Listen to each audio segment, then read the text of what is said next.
Question de Monsieur Philippe Latombe à Monsieur le ministre de l'Éducation nationale, de la jeunesse et des sports. Merci Madame la Présidente.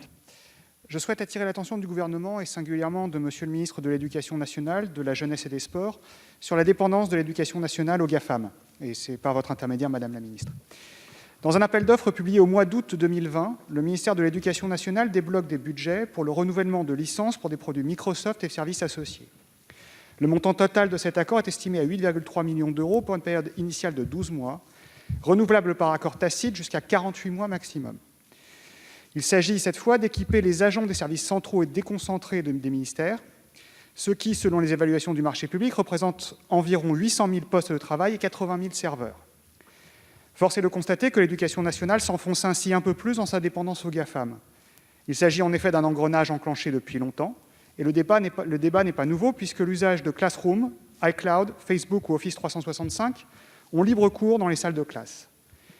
Si la loi ESR de 2013 prévoit d'utiliser des logiciels libres en priorité, dans les faits, il n'en est rien. Ces politiques de logiciels et matériels sont déjà anciennes. En revanche, ce qui est nouveau, c'est le recours au cloud des GAFAM, à qui on confie les données personnelles et scolaires des élèves et des enseignants.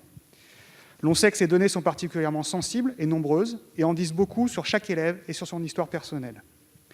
Connaissant les pratiques commerciales des GAFAM, leur modèle économique reposant sur l'exploitation opaque des données, leur lien étroit avec la NSA, l'Agence nationale de sécurité des États-Unis, il semble donc particulièrement naïf et dangereux de les leur livrer ainsi.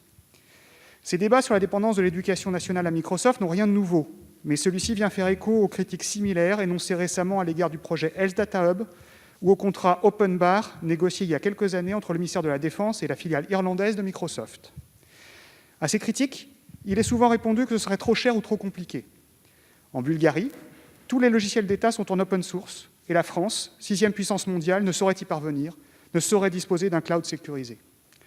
En tant que rapporteur d'une mission parlementaire sur la souveraineté numérique, je m'inquiète particulièrement de cette situation et souhaite savoir comment le gouvernement envisage d'y remédier. Merci Madame la Ministre. Merci Monsieur le député. La parole est à Madame la Ministre auprès du ministre de l'Éducation nationale, de la jeunesse et des sports, chargée des sports. Madame la Ministre. Madame la Présidente, Mesdames et Messieurs les députés, Monsieur le député Latombe, le ministère de l'Éducation nationale, de la jeunesse et des sports s'appuie sur ces systèmes d'information, sur la mise en œuvre d'une diversité de solutions informatiques, notamment sur des logiciels libres qui représentent 98% de la base du parc des serveurs installés et des produits d'un grand nombre d'éditeurs, de distributeurs.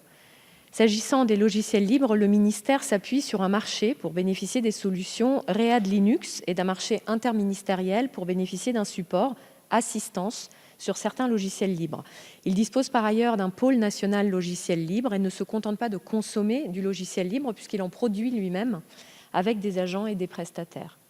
La passation du marché que vous mentionnez a bien pour objectif essentiellement de couvrir le besoin de maintenance, principalement pour les postes de travail Windows et Office et les serveurs associés à la gestion des postes de travail. Il concerne les deux ministères, Éducation nationale, jeunesse et sport, ainsi que l'enseignement supérieur, recherche et innovation, c'est-à-dire l'administration centrale, les académies, les établissements d'enseignement supérieur et de recherche, et des opérateurs qui, au travers de ce marché commun, leur permet d'optimiser leur processus d'achat et de mutualiser les besoins de l'ensemble des services. Ce marché qui intervient dans le cadre d'un renouvellement et donc de la pérennisation d'investissements déjà engagés est composé de deux lots.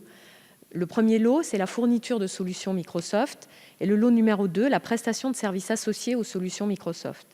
Pour répondre à une partie de leurs besoins, les acteurs cités ci-dessus investissent depuis plusieurs années dans des solutions de gestion des postes de travail et des serveurs d'infrastructure Microsoft ou bien dans des solutions collaboratives et en assurent l'évolution constante pour faciliter l'exercice de leurs missions pédagogiques, administratives et de recherche.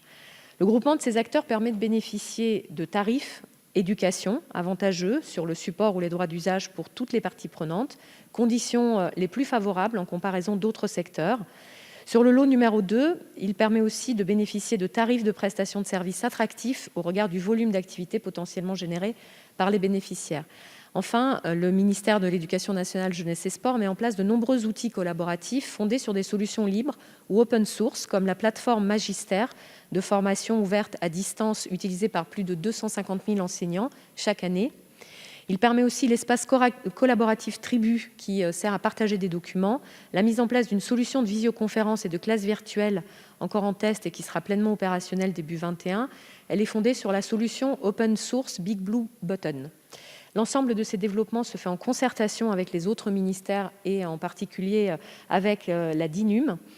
Le ministère est également partie prenante du programme Gaia-X, le cloud souverain européen initié par la France et l'Allemagne et qui